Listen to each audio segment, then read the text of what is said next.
വിശുദ്ധ ലൂക്കാ എഴുതിയ സുവിശേഷം അധ്യായം 20 വാക്യങ്ങൾ 1 മുതൽ 8 വരെ.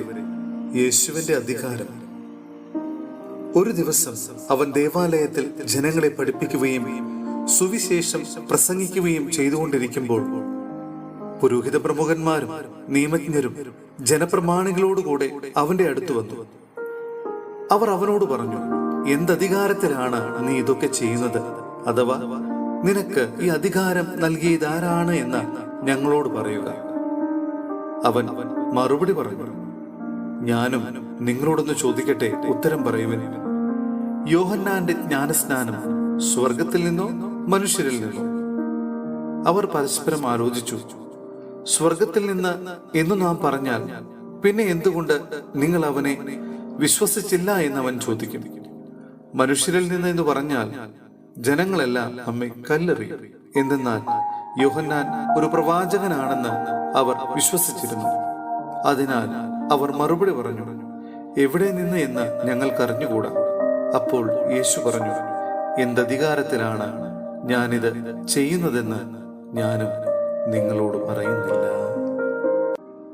സഹോദരനെ, വിശുദ്ധ യാക്കോബ് ശ്ലീഹ എഴുതിയ ലേഖനം അധ്യായം 3 വാക്യങ്ങൾ 6 മുതൽ 12 വരെ. നാവിന്റെ ദുരുപയോഗം. നാവ് തീയാണ്. അത് ദുഷ്ടതയുടെ ഒരു ലോകം തന്നെയാണ്.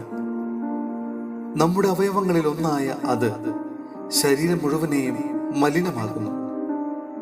നരകാഗ്നിയാൽ ജ്വലിക്കുന്ന ഈ നാവ് പ്രകൃതി ചക്രത്തെ ചുട്ടുപഴുപ്പിക്കുന്നു. എല്ലാത്തരം വന്യമൃഗങ്ങളെയും പക്ഷികളെയും ഇഴജന്തുക്കളെയും സമുദ്രജീവികളെയും മനുഷ്യൻ ഇണക്കുന്നുണ്ട്, ഇണക്കിയിട്ടുമുണ്ട്. എന്നാൽ ഒരു മനുഷ്യനും നാവിനെ നിയന്ത്രിക്കാൻ സാധിക്കുകയില്ല. അത് അനിയന്ത്രിതമായ തിന്മയും മാരകമായ വിഷവുമാണ്.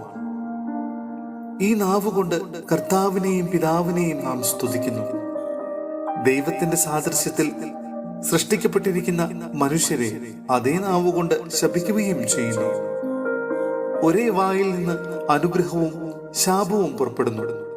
എന്റെ സഹോദരരെ, ഇത് ഉചിതമല്ല. അരുവി ഒരേ ഉറവയിൽ നിന്ന് മധുരവും കയ്പും പുറപ്പെടുവിക്കുമോ?